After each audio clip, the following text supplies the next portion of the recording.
অনেক বছর আগে একটি ছোট্ট রাজ্য ছিল যেখানে রাজা রাজ করতেন। তার রাজ্যের নাম ছিল রত্নপুর। এই রাজ্যটি ছিল খুবই সমৃদ্ধশালী, কারণ রাজ্যের মাটির নিচে লুকিয়ে ছিল অমূল্য রত্ন। তবে এই রত্নগুলোর একটি বিশেষ গুণ ছিল, এগুলো জাদুকরী শক্তি ধারণ করত। রাজা খুব জ্ঞানী ছিলেন এবং তিনি জানতেন এই রত্নগুলোর ক্ষমতা খুব বেশি হলে বিপদ ডেকে আনতে পারে। তাই তিনি রত্নগুলোকে সুরক্ষিত রাখার জন্য রাজ্যের কেন্দ্রস্থলে একটি গোপন গুপ্তধনের ঘর তৈরি করেছিলেন। সেই ঘরটি ছিল পাহারা দেওয়া এবং একমাত্র রাজার অনুমতিতে সেখানে প্রবেশ করা যেত। রাজ্যের প্রতিটি নাগরিক জানত এই রত্নগুলোর আশ্চর্য শক্তি রয়েছে, কিন্তু কেউ জানত না এই শক্তির প্রকৃতি কী। রাজা সেই জাদুকরী শক্তিকে জনগণের কল্যাণে ব্যবহার করতেন। কিন্তু একদিন এক দুর্বৃত্ত জাদুকর রাজ্যের খবর পেয়ে রাজ্যের দিকে ধাবিত হল। জাদুকরটি রাজার কাছ থেকে রত্নগুলো চুরি করার জন্য এক দুষ্টু পরিকল্পনা করল। সে নিজের রূপ বদলে এক ভৃত্যর বেশ ধরে রাজ্যে প্রবেশ করল। রাজা তাকে কিছু সন্দেহ করেননি এবং তাকে গুপ্তধনের ঘরে যাওয়ার অনুমতি দিলেন। গুপ্তধনের ঘরে পৌঁছানোর পর জাদুকরটি তার আসল রূপে ফিরে এসে রত্নগুলো চুরি করতে লাগল। কিন্তু ঠিক সেই মুহূর্তে রত্নগুলো আলোকিত হয়ে উঠল এবং তাদের আশেপাশে এক আলোক বলয় সৃষ্টি হল। সেই আলোক বলয়ের কারণে জাদুকরটি কোনোভাবেই রত্নগুলো ছুঁতে পারল না। তার সব চেষ্টা ব্যর্থ হল এবং শেষমেশ সে হতাশ হয়ে সেখান থেকে পালিয়ে গেল। রাজা বুঝতে পারলেন রত্নগুলো তাদের নিজের জাদুকরী শক্তি দিয়ে রাজ্যকে রক্ষা করেছে। তিনি আরও শক্ত নিরাপত্তা ব্যবস্থা গ্রহণ করলেন এবং রত্নগুলোকে জনগণের সেবা ও রাজ্যের সমৃদ্ধির জন্য ব্যবহার করতে থাকলেন।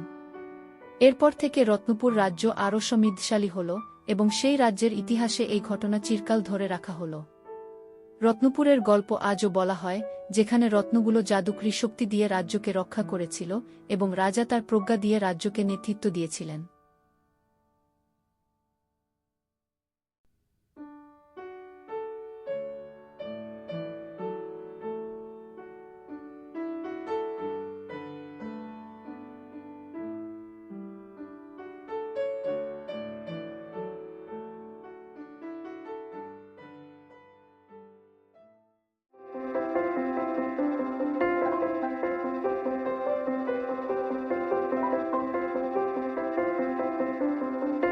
অনেক অনেক বছর আগে পৃথিবীতে ছিল এক বিস্ময়কর রাজ্য, নাম তার মায়াপুরগ।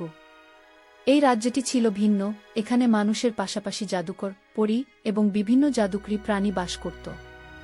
রাজ্যের সবচেয়ে বড় সম্পদ ছিল একটি জাদুকরী পাথর, যা ঘিমায়া রত্ন নামে পরিচিত। এই রত্নটির ক্ষমতা ছিল অপার, এবং যার হাতে এটি থাকত সে পেত অমরত্ব এবং অসীম জাদুকরী শক্তি। তবে রত্নটির একটি কঠিন শর্ত ছিল। এটি শুধু সেই মানুষ বা জাদুকরকে কাজ করত যার হৃদয় সম্পূর্ণভাবে ভালো এবং নিষ্পাপ। একবার রত্নটি কোনো দুষ্ট ব্যক্তির হাতে পড়লে সেটি নিজের সমস্ত জাদুকরী ক্ষমতা হারিয়ে ফেলত। রাজ্যের রাজা, রাজা চন্দ্র, ছিলেন খুবই জ্ঞানী এবং উদার। তিনি রত্নটি নিজের কাছে রেখে এটিকে রক্ষা করতেন। তার শাসনকালে রাজ্য ছিল শান্তি ও সমৃদ্ধিতে ভরপুর। কেউ কখনো রাজাকে চ্যালেঞ্জ করার সাহস করত না, কারণ সবাই জানত রাজার হাতে রয়েছে পৃথিবীর সবচেয়ে শক্তিশালী জাদুকরী রত্ন। কিন্তু একদিন দূর থেকে এক শক্তিশালী দুষ্ট জাদুকর, কালীন, মায়াপুরের খবর পেল। সে রাজ্য দখল করতে চাইল এবং মায়ারত্ন চুরি করে নিজেকে পৃথিবীর সবচেয়ে শক্তিশালী ব্যক্তি বানানোর পরিকল্পনা করল। কালীন রাজ্যে এসে রাজার সাথে যুদ্ধের জন্য প্রস্তুত হল। যুদ্ধ শুরু হল, কিন্তু রাজা চন্দ্রের বিশাল বাহিনী ও তার মায়ারত্নের জাদুকরী শক্তির কারণে কালীন কিছুতেই জয়ী হতে পারছিল না। শেষে কালীন এক ধূর্ত পরিকল্পনা করল। সে তার এক সহকারীকে রাজার আস্থাভাজন করে পাঠাল, যাতে সে রত্নটি চুরি করতে পারে। রাজার সহকারী ধীরে ধীরে রাজার কাছে এসে বিশ্বাস অর্জন করল এবং একদিন রত্ন চুরি করে কালীনের কাছে নিয়ে গেল। কিন্তু যখন কালীন রত্নটি হাতে নিল, কিছুই ঘটল না। তার সব দুষ্ট পরিকল্পনা ব্যর্থ হল, কারণ রত্নটি দুষ্ট হৃদয়ের কাউকে মানত না। বরং রত্নটি কালীনের সমস্ত জাদুকরী ক্ষমতা শুষে নিল এবং তাকে অচিরেই এক সাধারণ মানুষে পরিণত করল। রাজা চন্দ্র বুঝতে পারলেন তার ভুল এবং রত্নটি আবার নিজের কাছে ফিরিয়ে আনলেন। মায়াপুর আবার শান্তি ফিরে পেল, আর রাজা চন্দ্র সবাইকে শেখালেন জাদুর আসল শক্তি শুধু ভালো কাজের জন্যই ব্যবহার করা উচিত। মায়ারত্নের সেই গল্প আজও মায়াপুরের মানুষদের মধ্যে ছড়িয়ে আছে, আর সবাই জানে ভালোবাসা, সততা এবং নিষ্কলুষ মনই প্রকৃত শক্তি।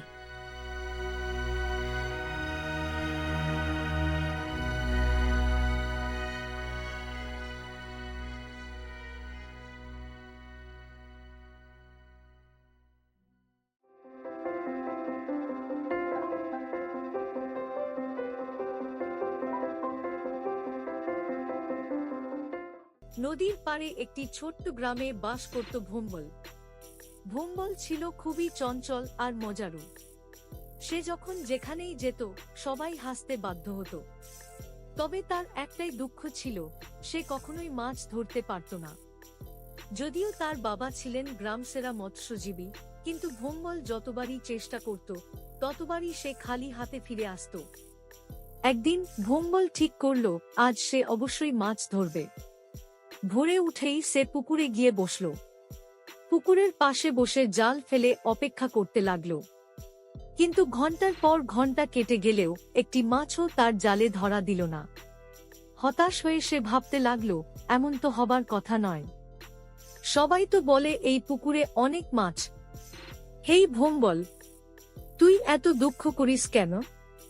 তুই কথা বলতে পারিস। অবশ্যই, আমি জাদু মাছ, কিন্তু তুই আমাকে ধরতে পারবি না।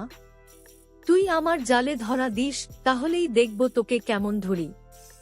ঠিক আছে, তুই যদি আমাকে ধরতে পারিস তাহলে আমি তোকে এক অদ্ভুত জাদু শেখাবো। ভোম্বল রাজি হয়ে গেল। মাছটি জালে এসে নিজেই ধরা দিল। ভোম্বল খুবই খুশি হল আর তাকে ধরার চেষ্টা করল। কিন্তু যতবারই সে মাছটিকে ধরতে চাই, মাছটি মুঠি থেকে স্লিপ করে বেরিয়ে গেল। এই করতে করতে ভোম্বল পুকুরে পড়ে গেল। ভোম্বল হেসে উঠল। সে কখনো ভাবেনি যে মাছ ধরতে গিয়ে এমন মজারু বন্ধু পাবে। এরপর থেকে ভোম্বল আর কোনোদিন মাছ ধরতে যায়নি, কারণ তার বন্ধু মাছগুলো প্রতিদিন নিজে নিজেই তার কাছে এসে হাজির হতো আর তাকে সারাদিন হাসি ঠাট্টায় ব্যস্ত রাখত। এভাবেই ভোম্বল তার মজার জীবন কাটাতে লাগল, আর গ্রামবাসী তার কাহিনী শুনে হাসতে হাসতে পাগল হয়ে যেত।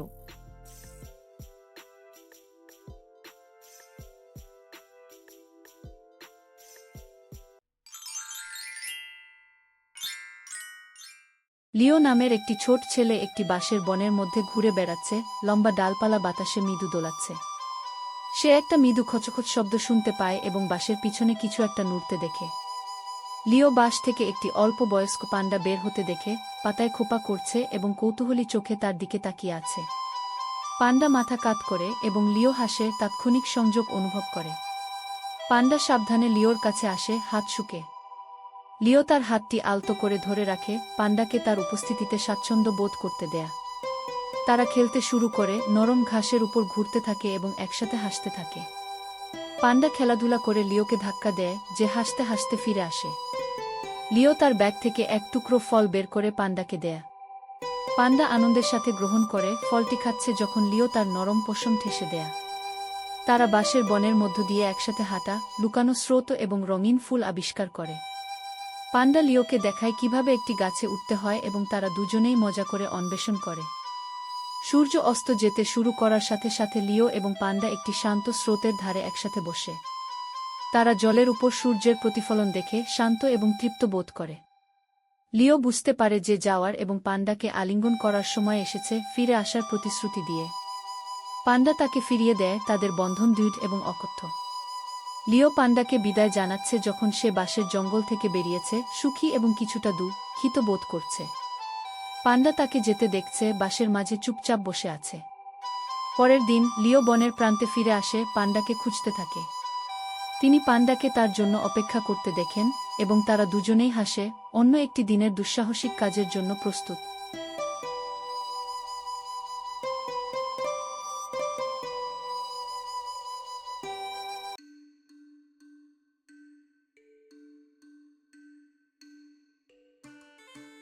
টিমি একটি ছোট ছেলে একটি ঘন রহস্যময় বনে ঘুরে বেড়ায়। হাঁটতে হাঁটতে সে ঝোপের আওয়াজ শুনতে পায় এবং ঘুরে ফিরে একজোড়া উজ্জ্বল চোখ তার দিকে তাকিয়ে আছে। চোখ একটি ছোট কৌতুকপূর্ণ বাঘের শাবকের অন্তর্গত। শাবকটি সাবধানে ঝোপ থেকে বেরিয়ে টিমির কাছে আসে।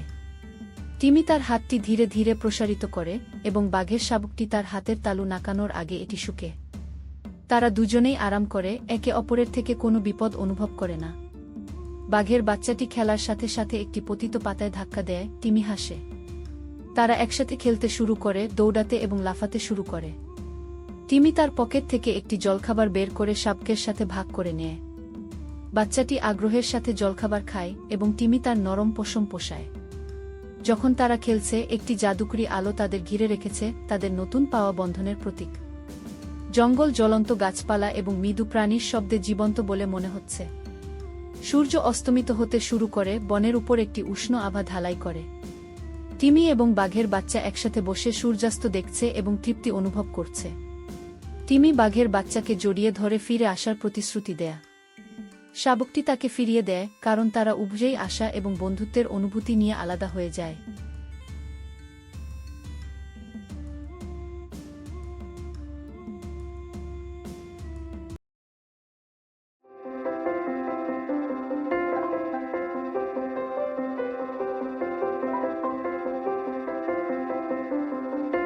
অনেক দিন আগে উঁচু পাহাড়ের মাঝখানে এক ছোট্ট গ্রাম ছিল, যেখানে থাকত একটি মিষ্টি মেয়ে, তার নাম ছিল অন্না। অন্না খুবই কৌতূহলী ছিল এবং সবসময় গ্রামের পাশের জঙ্গল ঘুরে বেড়াত। একদিন সে একটি ছোট নদীর ধারে খেলতে খেলতে একটি চকচকে মসৃণ পাথর খুঁজে পেল, যা রোদে ঝকঝক করছিল। পাথরটি ছোঁয়ামাত্র এক ক্ষুদ্র জাদুকরি পরী হাজির হল। পরীর পাখাগুলো ঝিকমিক করছিল এবং তার কণ্ঠ ছিল ঘণ্টার মতো মিষ্টি। পরী হেসে বলল, ধন্যবাদ অন্না, আমার জাদুকরি পাথরটি খুঁজে পাওয়ার জন্য। এর বদলে আমি তোমাকে 3টি ইচ্ছা পূরণের সুযোগ দিচ্ছি। অন্নার চোখে আনন্দ ঝিলিক দিল। সে সবসময় পাখির মতো উড়ার স্বপ্ন দেখত, তাই তার প্রথম ইচ্ছা হল, আমি পাখির মতো উড়তে চাই। পরী তার জাদুকরি ছড়ি নেড়ে দিল, আর সঙ্গে সঙ্গে অন্না আকাশে ভেসে উঠল। সে গাছের মাথার উপর দিয়ে উড়ে গেল, পাহাড়ের ওপাশে গিয়ে মেঘ ছুঁল। বাতাসে ভাসতে ভাসতে সে খিলখিল করে হেসে উঠল, এত আনন্দে মেতে উঠল যেন সে সত্যিই স্বাধীন। দ্বিতীয় ইচ্ছার জন্য অন্না চাইল বনের সব প্রাণীরা যেন সুখে থাকে। সে বলল, আমি চাই বনের সব প্রাণীরা যেন সবসময় প্রচুর খাবার পায় এবং নিরাপদে বাস করতে পারে। পরী তার ইচ্ছা পূরণ করল, আর তখনই বনের সব প্রাণী খুশিতে নেচে উঠল। গাছগুলোতে প্রচুর ফল ধরল, ঝর্ণাগুলো পরিষ্কার পানি বয়ে আনল, এবং প্রতিটি প্রাণী একটি উষ্ণ, নিরাপদ ঘর পেল।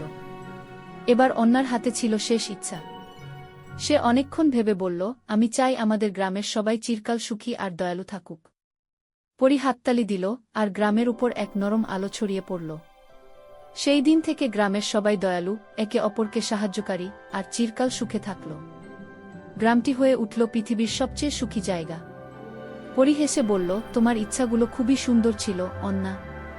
মনে রেখো, ভালোবাসা এবং দয়া হল পৃথিবীর সবচেয়ে বড় জাদু। অন্না পরীকে ধন্যবাদ জানাল, আর যখন পরী আকাশের দিকে মিলিয়ে গেল, অন্নার হৃদয় আনন্দে ভরে উঠল।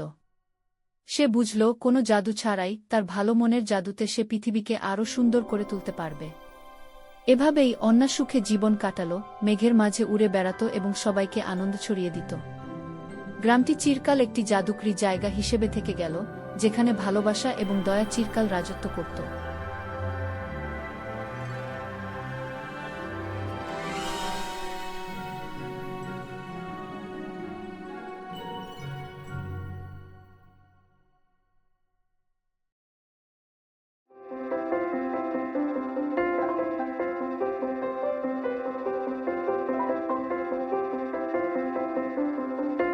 অনেক দিন আগে একটি ছোট্ট গ্রামে বাস করত ছোট্ট মিঠু।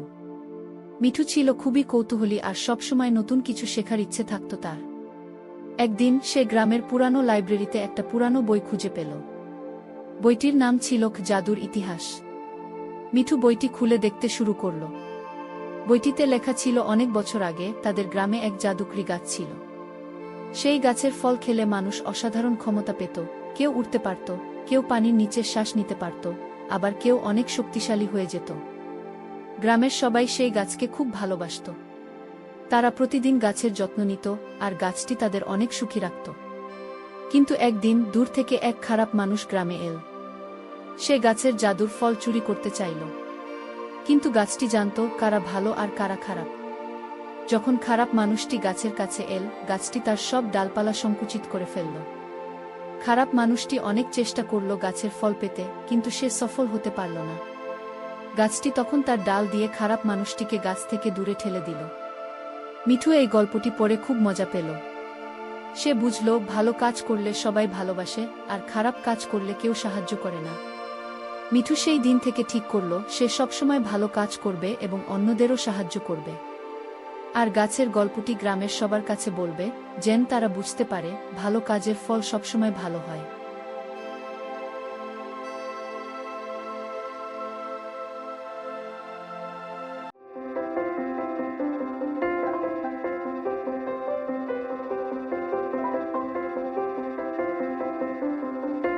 অনেক অনেক দিন আগে একটি সুন্দর রাজ্য ছিল যার নাম ছিল অলৌকিকপুর্গ। এই রাজ্যে মানুষের পাশাপাশি পরী, জাদুকর এবং অদ্ভুত প্রাণীরা বাস করত।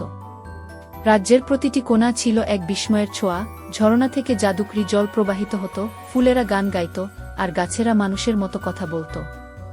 এই অলৌকিকপুরের শাসক ছিলেন এক মহাজ্ঞানী রাজা, যার নাম রাজা অরুণ। তিনি ছিলেন খুবই স্নেহশীল এবং রাজ্যের সবাই তাকে ভালোবাসত। তবে রাজ্যের সবচেয়ে বড় সম্পদ ছিল একটি জাদুকরি নদী, যার নাম ছিল মহানদী গু।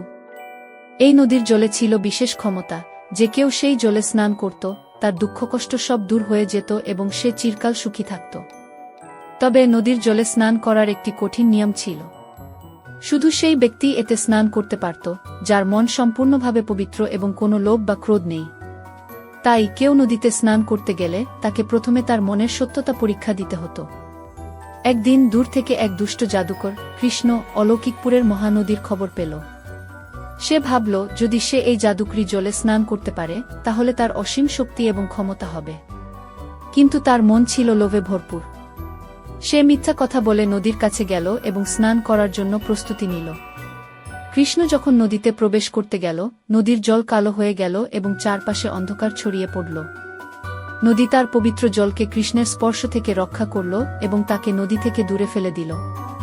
কৃষ্ণের সব জাদুকরি ক্ষমতা মুহূর্তের মধ্যে চলে গেল এবং সে এক সাধারণ মানুষে পরিণত হল। রাজা অরুণ এই ঘটনা দেখে বুঝতে পারলেন মহানদী তাদের রাজ্যকে রক্ষা করছে। তিনি তার প্রজাদের আরও সতর্কভাবে ভালো কাজ করার পরামর্শ দিলেন এবং সবাইকে শিখালেন যে প্রকৃত শক্তি আসে ভালোবাসা, সততা আর পবিত্র মন থেকে। এরপর থেকে অলৌকিকপুরের সবাই মহানদীকে আরও বেশি সম্মান করতে লাগল। তারা বুঝতে পারল যে দুনিয়ার কোনো জাদু বা ক্ষমতা সত্যিকার ভালোবাসা ও মনের পবিত্রতার চেয়ে বড় নয়। এইভাবে অলৌকিকপুরে চিরকাল শান্তি ও আনন্দ বিরাজ করতে থাকল, আর মহানদীর গল্প আজও রাজ্যের বাচ্চারা শোনে এবং মুগ্ধ হয়।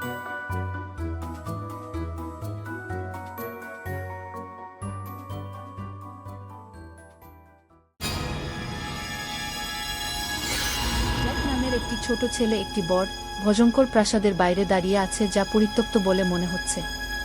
সে ইতস্তত করে কিন্তু তারপর এগিয়ে যায়, কৌতূহল তার থেকে ভালো হয়ে যায়।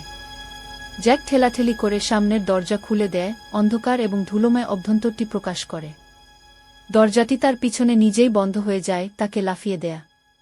জ্যাক যখন প্রাসাদটি অন্বেষণ করে, তখন সে লক্ষ্য করে একটি ক্ষীণ, উজ্জ্বল চিত্র সিঁড়ির কাছে ঘোরাফেরা করছে। ভূতটি একটি অল্প বয়স্ক ছেলে, স্বচ্ছ এবং দুঃখী চেহারার। জ্যাক সাবধানে ভূতের কাছে যায়, যে তার দিকে তাকায় এবং তার দৃষ্টিতে দেখা করে। ভূত মৃদু হাসে এবং জ্যাক কম ভয় পায়। ভূত জ্যাকের সাথে যোগাযোগ করতে শুরু করে, তাকে অতীতের ছবি দেখায়। জ্যাক ভূতের জীবনের দর্শন দেখেন যখন তিনি জীবিত ছিলেন এবং কিভাবে তিনি প্রাসাদে আটকা পড়েছিলেন। ভূতকে মুক্ত করার জন্য সাহায্যের প্রয়োজন বুঝতে পেরে, জ্যাক একটি ধুলোময় বইয়ের মধ্যে লুকানো একটি পুরানো চাবি খুঁজে পায়, যেটির দিকে ভূত ইশারা করে। জ্যাক একটি গোপন দরজা খুলতে চাবিটি ব্যবহার করে এবং ভূতটি কৃতজ্ঞতার সাথে হাসতে হাসতে বিবর্ণ হতে শুরু করে। একটি উষ্ণ আলো ঘরটি পূর্ণ করে, কারণ ভূত অবশেষে শান্তি খুঁজে পায়।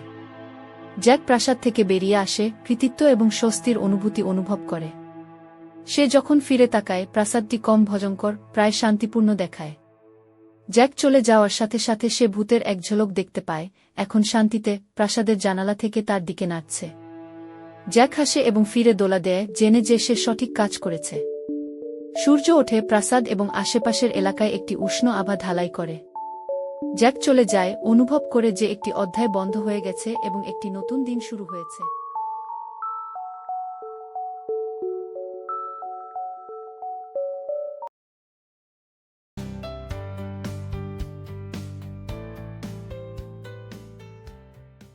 একটি ছোট্ট গ্রামে, ঘুরানো পাহাড় এবং ফিসফিসানো বনের মাঝে এক কৌতূহলী ছেলে ছিল, যার নাম শামির। শামির তার বাড়ির কাছাকাছি বনের মধ্যে ঘোরাঘুরি করতে খুব পছন্দ করত, সব সময় নতুন কিছু খুঁজে বের করার চেষ্টা করত। এক সকালে, যখন শামির আগে কখনো যায়নি এমন গভীর বনে ঘুরছিল, তখন সে দেখতে পেল একটি পুরানো, জ্ঞানী পেঁচা এক গাছের শাখায় বসে আছে। পেঁচাটি নরমভাবে ডাকল এবং শামিরকে কাছে আসার ইঙ্গিত দিল। একটি রহস্যময় প্রাণী যার বনের এবং এর গোপন বিষয়ের সম্পর্কে গভীর জ্ঞান আছে। পেঁচাটি সামিরকে একটি জাদুকরী বীজের কথা বলল যা যেকোনো ফল উৎপাদন করতে পারে। তবে সেই বীজটি খুঁজে পাওয়া সহজ নয়, কারণ তা একটি জাদুকরী লতার গোল ধাঁধার মধ্যে হারিয়ে গেছে, যা একটি দুষ্টুমি করা পরীর দ্বারা রক্ষিত। সামির এই চ্যালেঞ্জ মোকাবেলার জন্য নির্দ্বিধায় রওনা দিল। পথে সে বিভিন্ন বন্ধুসুলভ বনের প্রাণীদের সাথে দেখা করল, যারা তাকে পরামর্শ এবং নির্দেশনা দিল। যখন সামির গোল ধাঁধার কেন্দ্রে পৌঁছাল, সে বুঝতে পারল যে পরী পাক প্রকৃতপক্ষে তার শত্রু নয়, বরং এক মজার পরী যে সাহস এবং দয়া যাচাই করছিল যারা বীজটি পেতে চায়। পাক সামিরকে ধাঁধা সমাধান করতে এবং দয়ার কাজ করতে চ্যালেঞ্জ দিল, যাতে সে তার যোগ্যতা প্রমাণ করতে পারে। অবশেষে ধৈর্য এবং তার নতুন বন্ধুদের সাহায্যে সামির গোল ধাঁধার কেন্দ্রে পৌঁছাল। সেখানে একটি ঝলমলে ফার্নের নিচে সে জীবনের স্পন্দনে ভরপুর জাদুকরী বীজটি খুঁজে পেল। পেঁচা এবং পরীর প্রতি কৃতজ্ঞ হয়ে সামির বীজটি একটি রৌদ্রোজ্জ্বল স্থানে রোপণ করল। এই অভিযানের মাধ্যমে সামির শিখল যে দয়া, সংকল্প এবং দলবদ্ধতা যেকোনো বাধা অতিক্রম করতে পারে। জাদুকরী বীজটি তাকে শিখিয়েছিল স্বপ্নগুলিকে লালন করা এবং পরিশ্রমের ফল অন্যদের সাথে ভাগ করে নেওয়ার গুরুত্ব। মৌসুমের পর মৌসুম পার হয়ে গেল, বীজটি এক মহিমান্বিত গাছে রূপান্তরিত হল, যা সকল ধরনের আকৃতি, রং এবং স্বাদের ফল উৎপাদন করল। সামির এবং তার গ্রামবাসীরা এই সমৃদ্ধ ফসল উপভোগ করল, চিরকাল কৃতজ্ঞ থাকল শেখা পাঠ এবং বন্ধুত্বের জন্য যা জাদুকরী বনে গড়ে উঠেছিল।